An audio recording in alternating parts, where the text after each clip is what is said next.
মুসলিম, আর আমাদের বিশ্বাস অনুযায়ী কি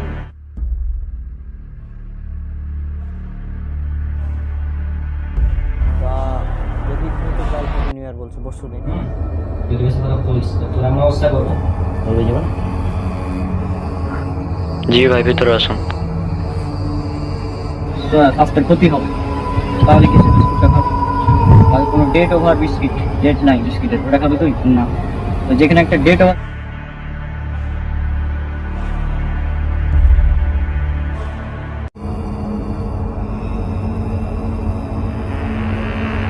অনেক মানুষ তো বলে যে সে সিগারেট খাওয়া হারাম না।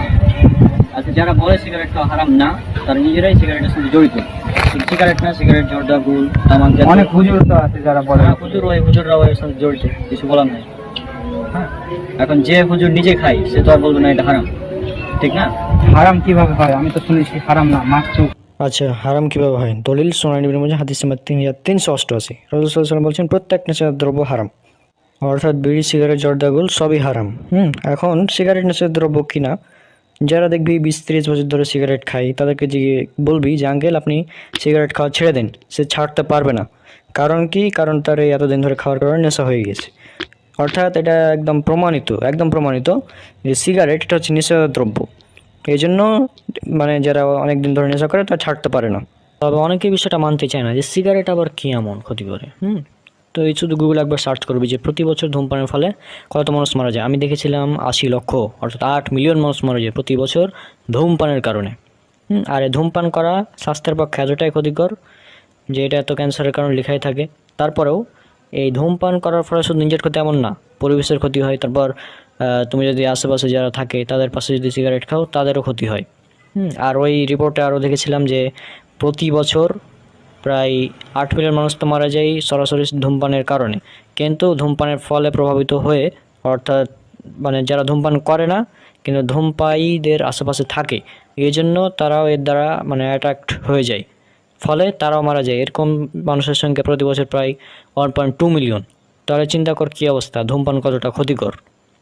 হ্যাঁ, এটা একদম স্বাস্থ্যের জন্য ক্ষতিকর, ইসলামে হারাম, মানে জাস্ট অনেক বড় একটা ক্ষতিকারক জিনিস। আর কোরআন হাদিসে তো মানে বিড়ি সিগারেটের নাম ধরে বলা থাকবে না যে এগুলো হারাম। বরং বর্তমানে নেশাদার দ্রব্যের পরিমাণই এত যে এগুলোর নাম লিখতেই অনেক বড় একটা বই হয়ে যাবে। রাসূল সাল্লাল্লাহু আলাইহি ওয়াসাল্লাম এমন একটা কথা বলেছেন যে প্রত্যেক নেশাদার দ্রব্য হারাম, এটাতেই একদম ওয়াল ওকে। তার মানে সিগারেট একদম হারাম? একদম হারাম বন্ধু। আচ্ছা বন্ধু, খাবো না। এমনিতে তো আমি হচ্ছে নেশা করি না, মাঝে মধ্যে খাই। আজকে থেকে এত সামনে কথা দিলাম খাবো না, এই ফেলে দিলাম। আচ্ছা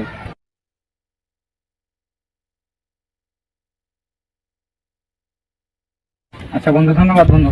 হ্যাঁ, করবো না, ঠিক আছে। আল্লাহ তোকে এই কথার উপর আমল করার তৌফিক দান করুন। ওটা উঠে নি। আচ্ছা আচ্ছা, চল আমরা ওদিকে একটু গল্প করি নাকি? আচ্ছা চল। আচ্ছা চল। তুই তোর বাসা থেকে তো তুই বিয়ে করতে চাইছিলি, বিয়ে করবি না নাকি? এখন ওই যে যেটা শুনলি আমার চাকরির তো মানে হলো না, তাই না? আর ঘুষের বিনিময়ে তো আমি চাকরি করবো না, তুই জানিস। সুতরাং যতদিন চাকরিটা হচ্ছে ততদিন বিয়ে করাও আসলে সম্ভব না বর্তমান সমাজে। সেটাও ঠিক, বর্তমান সমাজে ওই চাকরি না হওয়ার কারণে আমার বিয়ে চলছিল যে মেয়ের সাথে কথা, ওই মেয়ের ফ্যামিলি থেকে আমাকে একদম মানে বলে দিচ্ছে যে আপনার সাথে বিয়ে দেওয়া সম্ভব না। কি কল দিল এখন? আসসালামু আলাইকুম ভাই, কেমন আছেন? পার্টি এশন অন, রণকের প্রিয় ডিঙি বন্ধু এবং ভাই। এখানে তিনি পাত্রের বড় ভাইয়ের চরিত্র অভিনয় করেছেন। ওয়ালাইকুম আসসালাম ওয়া রাহমাতুল্লাহ। শুনলাম আপনি নাকি 2টা চাকরির ইন্টারভিউ দিয়েছেন, কিন্তু কোনোটাতেই চাকরি হয়নি। জি ভাই, আমার হচ্ছে চাকরি হয়নি। এই, তুই এখানে কি করছিস? যা তোর ঘরে যা, ফোনে দেখতে পাচ্ছিস না কথা বলছি? ডিস্টার্ব করবি না একদম, একদম ঘরে যা। যা চল যা। জি, আমি যেটা বলছিলাম যে আমার হচ্ছে যে চাকরি আমি পেলাম না, কেন জানেন? প্রথম কারণ হচ্ছে আমি প্রথম যে ইন্টারভিউটা দিলাম, সেই ইন্টারভিউ দিতে গিয়ে তারা বললো যে আমরা যারা দাঁড়িয়ে রাখে মুখে তাদেরকে আমরা চাকরি দেই না। তো এখন আমি কি করবো আপনি বলেন। তারপর দ্বিতীয় ইন্টারভিউ, ভাবলাম এরা হয়তো ভালো হবে, মানে যে ইন্টারভিউ নিয়েছিল ওনার মুখেও দাঁড়িয়েছিল, দেখে আমি ভাবলাম যে ইনি হয়তো ভালো হবেন। কিন্তু তিনি আবার বলছেন যে আপনার রেজাল্টও ভালো, সব কিছু ভালো, অল ওকে, কিন্তু আপনার চাকরি কনফার্ম যদি আপনি 10 লক্ষ টাকা দিন। মানে সে আমার কাছে 10 লক্ষ টাকা ঘুষ চাচ্ছে। আমি যদি তাকে 10 লক্ষ টাকা ঘুষ দিই তাহলে সে মানে আমাকে চাকরিতে নিবে, নাহলে নিবে না। তো আমি কিভাবে করে এই ঘুষের বিনিময়ে চাকরি? আসলেই আমরাও আসলে আপনার জন্য বেশ দুঃখিত, জি। কিন্তু ভাই যদি কিছু মনে না করেন তাহলে একটা কথা বলতাম। জি, আমি কিছু মনে করবো না, আপনি বলুন, নো প্রবলেম, বলুন, নিশ্চিন্তে বলুন। দেখেন, আমাদের হচ্ছে একমাত্র বোন, তো আমরা তো চাইবোই যে আমাদের বোন ভালো জায়গায় যাক, ভালো থাকুক। আপনি এখনো বেকার, চাকরি করেন না, আর এদিকে আমাদের বোনের জন্য আসলে অনেক ভালো একটা সম্বন্ধ আসছে। ছেলে আমেরিকায় থাকে, মাসে 10 লাখ টাকা ইনকাম। তো অবশ্যই বুঝতে পারছেন আমি আসলে কি বোঝাতে চাচ্ছি, যেহেতু এটা একটা বেটার অপশন। আশা করি আপনি বুঝবেন। আপনার জন্য শুভকামনা রইলো, আপনি ভবিষ্যতে অনেক ভালো কিছু করেন, কিন্তু আহ, হাতে এখন বেটার অপশন থাকতে আমরা চাচ্ছি না আসলে অন্য কিছু ভাবতে। তাই আশা করি আপনি কিছু মনে করবেন না আর বিষয়টা বুঝবেন। কিছু মনে করেন না প্লিজ। যেহেতু আপনারা সিদ্ধান্ত নিয়েই ফেলেছেন, তা আমি আর কি বলবো। হ্যাঁ, আসলে রাসূল সাল্লাল্লাহু আলাইহি সাল্লাম বলেছেন যে তোমরা বিয়ের ক্ষেত্রে দিনদারিতাকে প্রাধান্য দাও, কিন্তু মানে আপনাদের মতো কিছু মানুষ আছে যারা দিনদারিতাকে প্রাধান্য না দিয়ে দেখে যে ছেলের কত টাকা আছে, হ্যাঁ, কি মানে কত ব্যবসা হালাল না হারাম এগুলো চেক করে না। আপনি বলছেন আপনার আপনার বোনের বিয়ে যার সাথে দিবেন সে আমেরিকাতে থাকে, মাসে 10 লক্ষ টাকা ইনকাম, তো তার ইনকামটা হালাল না হারাম এটা আপনি যা করেননি নিশ্চয়ই। আপনাদের মতো কিছু মানুষের কারণে আসলে আমাদের সমাজে এই বিয়েটা কঠিন হয়ে গেছে। আপনারা এগুলো করতে পারেন শুধু, মানে কি বলবো, ফিতনা সৃষ্টি করা, মানে সমাজ ধ্বংসের পেছনে আপনাদের মতো কিছু মেয়ের অভিভাবক আছে যারা খুবই গুরুত্বপূর্ণ ভূমিকা পালন করছেন। হ্যাঁ, আপনারা দিনদারিতাকে প্রাধান্য দেন না, আপনারা প্রাধান্য দেন টাকা পয়সা। হ্যাঁ, ছেলের দেখতে কেমন সুন্দর, টাকা পয়সা আছে কি নাই, ছেলের মানে কত বাড়ি কত গাড়ি আছে এগুলো দেখেন আপনারা, কত সম্পদ আছে এগুলো দেখেন, ছেলে মাসে কত টাকা ইনকাম করে এগুলো দেখছেন আপনারা। অথচ রাসূল সাল্লাল্লাহু আলাইহি সাল্লাম দিনদারিতা দেখতে বলেছেন, কিন্তু আপনারা এগুলো দেখবেন না। এখন যেহেতু আপনারা সিদ্ধান্ত নিয়েই ফেলেছেন যে আপনার বোনের বিয়ে সেই আমেরিকান কোটিপতির সাথে দেবেন, তো দেন, আমার কি। আর বিয়ে আপনাদের মতো এরকম লোভী, টাকা লোভী মানুষ যারা, তাদের সাথে আমি মানে কোনো বৈবাহিক সম্পর্ক রাখতে চাচ্ছি না। সুতরাং আপনি কি ক্যান্সেল করবেন? আমি ক্যান্সেল করে দিলাম বিবাহ। হ্যাঁ, আর একটা কথা মাথায় রাখবেন, আপনি যে কাজগুলো করছেন আপনারা, যে আপনাদের মতো মানুষ যে সমাজে দিনদারিতাকে বাদ দিয়ে টাকা পয়সা সহ অন্যান্য জিনিসকে প্রাধান্য দিচ্ছেন বিয়ের ক্ষেত্রে, এগুলোর জন্য কিয়ামতের দিন জবাবদিহি করতে হবে, এবং আপনারা সমাজ ধ্বংসের পেছনে খুবই গুরুত্বপূর্ণ ভূমিকা পালন করছেন, এটা মাথায় রাখবেন। তো জি, আজকের মতো এই পর্যন্ত রাখছি, আর কিছু বলার নেই। আসসালামু আলাইকুম। জি, ভালো থাকবে।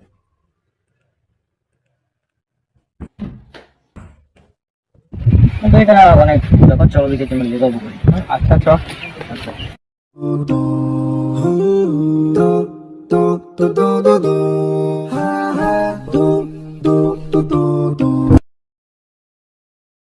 বাতাস কত সুন্দর বন্ধু, এত গরমে এত সুন্দর বাতাস, প্রকৃতির অসাধারণ, তাই না?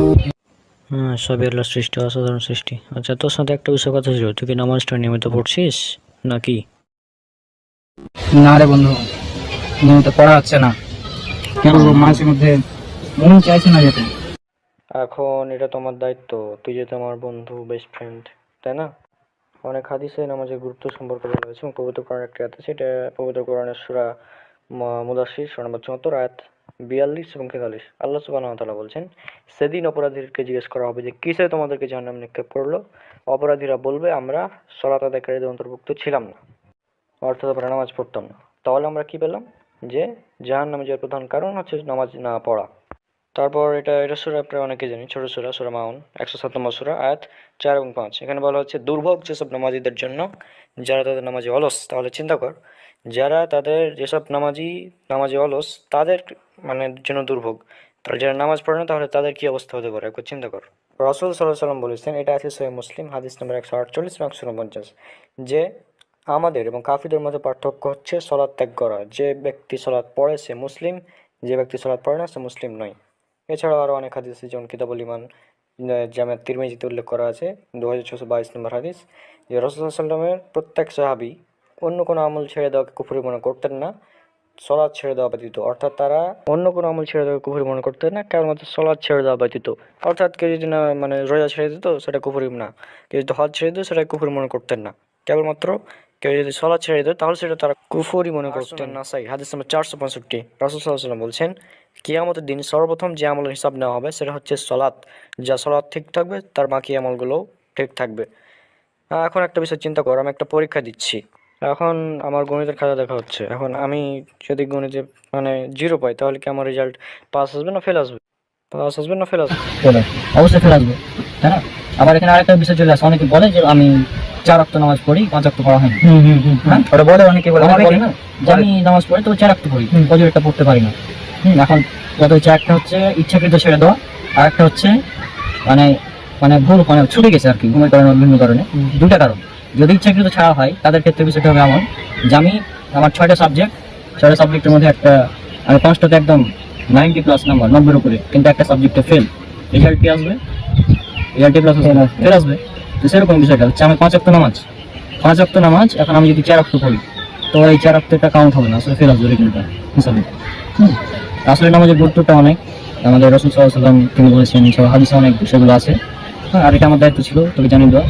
আর মানে যাই কর, নামাজটা না ছাড়লেই হয়। আসলে নামাজটা তো পড়তে বেশিক্ষণ লাগে না, তাই না? আমাদের ফরজ সব হচ্ছে 17 রাকাত, ফজরের 2, আসরের জোহরের 2, জোহরের 4, আসরের 4, মাগরিবের 3 আর এশার 4, 17 রাকাত হচ্ছে ফরজ। এটি পড়া বাধ্যতামূলক, কারণ কেউ যদি সুন্নাত নাও পড়ে কোনো সমস্যা নেই। অনেকে আবার বলে যে সুন্নাত পড়াই লাগবে বাধ্যতামূলক, এমনটা না, সুন্নাত না পড়লেও সমস্যা নেই। তবে সুন্নাত পড়লে অনেক ফজিলত রয়েছে, যেমন সুনান তিরমিজির 415 নম্বর হাদিস, যে কেউ যদি নিয়মিত 12 রাকাত সুন্নাত সালাত আদায় করে তাহলে তার জন্য জান্নাতে একটি ঘর নির্মাণ করা হবে। জান্নাতে একটি ঘর, এখন চিন্তা করেছি জান্নাতের ঘর। আমরা পৃথিবীতে একটা ঘরের জন্য কত পরিশ্রম করি, তাই না? কত ভালো রেজাল্ট, তারপর টাকা পয়সা ইনকাম করি। সেখানে আমি যদি 12 রাকাত সুন্নাত করি তাহলে আমাদের জান্নাতে একটি ঘর নির্মাণ করা হবে। আর জান্নাতের ঘর তো পৃথিবীর মতো অবশ্যই না, এগুলো পরে কি আলাদা। তো আমাদের এগুলো পড়া উচিত, অন্তত ফরজটা পড়া উচিত।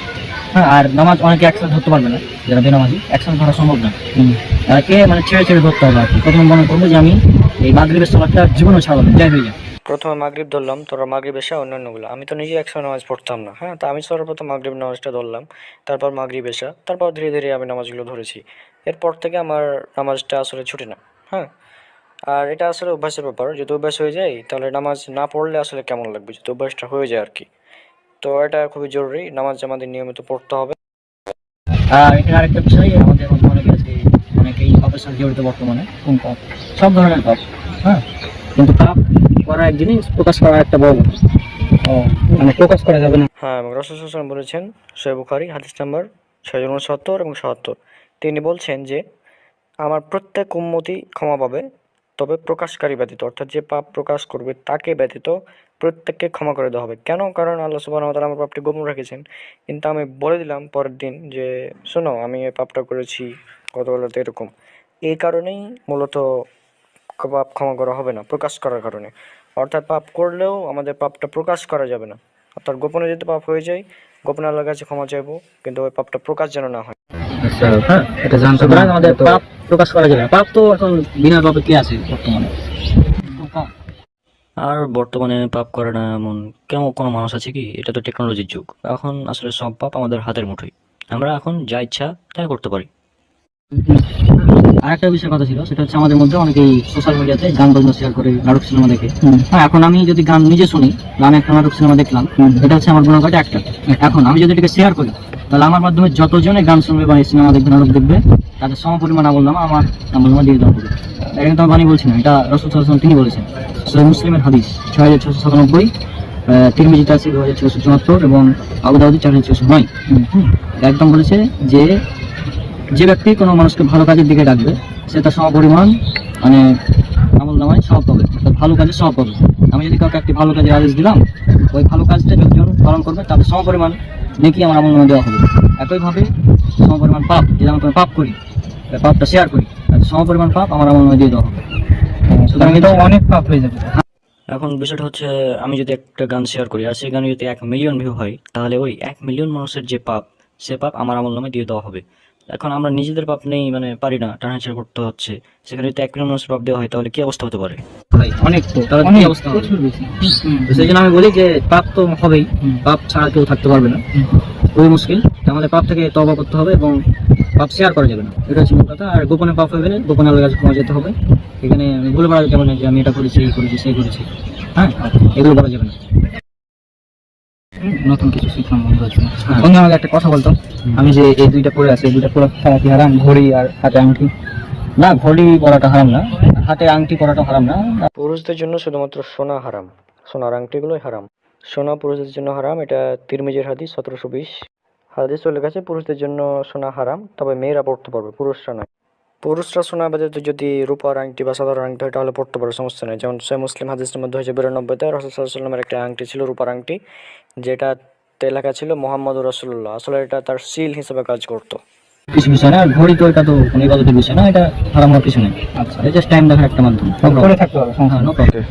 আচ্ছা, তো আজকে আর কি বলবো, আজান তো সময় হয়ে গেছে। আজানের সময় হয়ে গেছে বন্ধু, আর 30 মিনিট আছে। চ অনেক কথা বললাম, চ কিছু খাওয়া ঠান্ডা খাবে? হ্যাঁ, কি খাবি? বন্ধু চ কোকা খাই। এ? কোকা বলো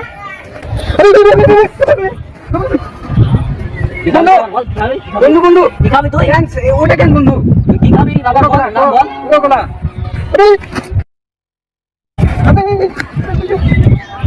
কি খাবে? পাগল হয়ে গেছিস নাকি? আমি কি সিগারেট খাওয়ার কথা বললাম, মদ খাওয়ার কথা বললাম? ফোন করে দেবো। বন্ধু বন্ধু থাম থাম থাম, কেন কেন কেন কেন? আমি তো কোনো খারাপ কিছু কথা বলিনি। বলেছি কি তোর ওটা নিচে রাখ, আমি তোর কাছে আসছি। তোর ওটা নিচে রাখ, তোর ওটা নিচে রাখ, তোর ওটা নিচে রাখ। হ্যাঁ বন্ধু, কেন আবার আবার ওটার দিকে তাকাচ্ছে? আমি এখানে যাই না তো। আচ্ছা ঠিক আছে, আমার ছিল যাকে শুন বল। তো আমি তো বুঝলাম সিগারেট খাওয়া হারাম, সিগারেট হারাম জিনিস বুঝালে আমাকে সুন্দরভাবে বুঝলাম। কিন্তু কোকা কোলা কি দোষ করলো? কোকা কোলা তো এই পর্যন্ত শুনি কিছু হারাম বলে আমি তো শুনিনি কোনোদিন, তো কোনোদিন হারামও বলেনি। কোকা কোলা এটা তুই যে আমাকে যেভাবে তাড়লি, চোরেরা মনে হয় তাড়ে না লোকজনদের, এমন ভাবে থেপে গেছে। ওয়েট, শুন, কোকা কোলা এই জিনিসটা কি জানিস? সেটা হচ্ছে এই প্রোডাক্টটা হচ্ছে ইসরায়েলের। তারা মানে কোকা কোলার একটা পার্সেন্টেজ পায়, সেটাকে ইসরায়েল পায় হ্যাঁ। কোকা কোলার পার্সেন্টেজ। হ্যাঁ, তারা 1 টাকা পায়, এই টাকা দিয়ে অস্ত্র বানায় এবং ফিলিস্তিন মুসলিমদেরকে হত্যা করে। তা আমরা কোকা কোলা খাওয়া মানে কি আমাদের নিজের মুসলিম ভাইদের রক্ত খাওয়া, একই ব্যাপার। হ্যাঁ, শুধু কোকা কোলা না, এই এইভাবে কোনোদিন চিন্তা করে দেখি। কোকা কোলা না, শুধু কোকা কোলা না, এর মতো আর অনেক আছে, যেমন এই কোম্পানির কোকা কোলা কোম্পানি, যেমন 7up আছে এর মধ্যে, আর অনেক সেখানে পেপসিকো কোম্পানি। হ্যাঁ, ওই কোকা কোলার মধ্যে এরাও ইসরায়েলের আর কি। পেপসিকো ইসরায়েলের, হ্যাঁ, পুরোটাই ইসরায়েলের। পেপসিকো ইসরায়েল থেকে সাপোর্ট পায়, ইসরায়েলের সাপোর্ট পায়। হ্যাঁ, মানে এরা ইসরায়েলের একটি মানে ইসরায়েলের একটি অংশ যায় আর কি, মানে এই পণ্যগুলোর একটা অংশ ইসরায়েলে যায়। আচ্ছা আচ্ছা, এজন্য হচ্ছে আমি এভাবে রিয়াক্ট করলাম। কারণ এই বর্তমানে, আর শোন, তুই কোন জায়গায় বাস করছিস? বর্তমানে হচ্ছে যে পুরো বাংলাদেশ, শুধু পুরো বাংলাদেশ না, পুরো বিশ্বই আসলে কোকা কোলাকে বয়কট করছে। হ্যাঁ, সেখানে তুই কোকা কোলার নাম নিলি, সেখানে আমি কি রিয়াক্ট করবো? মাফ করে দেবো বন্ধু, আমি জানতাম না, এই তথ্য সম্পর্কে জানতাম না। আচ্ছা, যাই হোক, কোকা কোলা না খেলেও আমরা অন্য কিছু খেতে পারি, যদি কোল্ড ড্রিঙ্কস খাওয়া এমনিতেই স্বাস্থ্যের জন্য ক্ষতিকর। তারপরেও যদি ঈদের সময় এখন খাওয়া যায়, প্রবলেম। ও নতুন একটা বেরিয়েছে জানিস, একটা বাংলাদেশি কোম্পানির একটা কোলা বের হয়েছে, চৌটা খাই, বাংলাদেশি কোম্পানি যেহেতু, চৌটা খাই। তুই চালিয়ে আমাকে করে দাও, মনে এত বড় তারা নেই। এই বন্ধু আয়াম হচ্ছে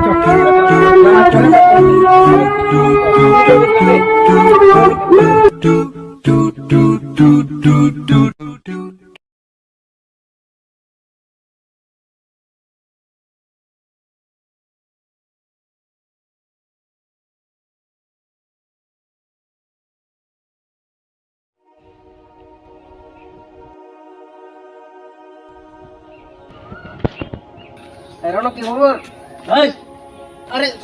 তুই মানে মাহিম রনকের চাচাতো ভাই। আমার মাথা খারাপ হয়ে আছে, জানিস, কয়েকদিন থেকে। না সেটা তো বুঝতে এত গরম কেন, মানে এত রাগ বুঝলাম না। রায়ের কাহিনী বলবো নাকি এখন? তুই কি কাজে আসছিস এখানে বল আগে। না না তুমি এত আমি এই যে মাথা খারাপ হয়েছে, সকাল সকাল উঠে বাতাস করছিলাম। না ঠিক আছে তোমার কথা, তো শুনলাম তুমি নাকি তোমার সার্টিফিকেট সব পুড়িয়ে দিয়েছো নাকি? হ্যাঁ, করে দিয়েছি। কি কারণে পুড়াইছো তুমি নাকি? আমার সার্টিফিকেট আমার ইচ্ছা পড়াচ্ছি আগে, সমস্যা কি? চাকরি হয়নি, certificate করে দিয়েছি। পুড়াইলে তো তোমার ধরো আর জীবনে চাকরি হবে না। হ্যাঁ, হবে না, যা আমি জানি। না তুমি জানো ঠিক আছে, কিন্তু এখন আগের মতো এত বড় কাজ তুমি, ঠিক আছে তোমার কথা, তো পুরোটা উচিত হবে তোমার, বাড়িতে থাকতো, ঠিক না? হ্যাঁ, বল কি কাজে? তো কথা হলো তোমার, মানে আমার একটা বন্ধু আছে বুঝছো, হ্যাঁ, মানে পরিচিত, ওই ওর ওখানে নাকি জবের জন্য লোক নিতে নাকি, হ্যাঁ। আচ্ছা তো তুমি যদি যেতে চাও তাহলে আমার সাথে আমি কথা বলতাম। আচ্ছা, দেখি কথা বল, কি বলে দেখা যাক। আমি কথা বলে দেখি, তাহলে যদি ভালো হয়, হয়, ভালো যদি হয় তাহলে বলবা, ঠিক না? অবশ্যই। ঠিক আছে, তাহলে আমি ফোন করবো। একটা সার্টিফিকেট লাগবে না? না সার্টিফিকেট লাগবে না, তোমার এমনি খালি ইয়ারটা দেখলি হবে। আচ্ছা, ঠিক আছে, বল।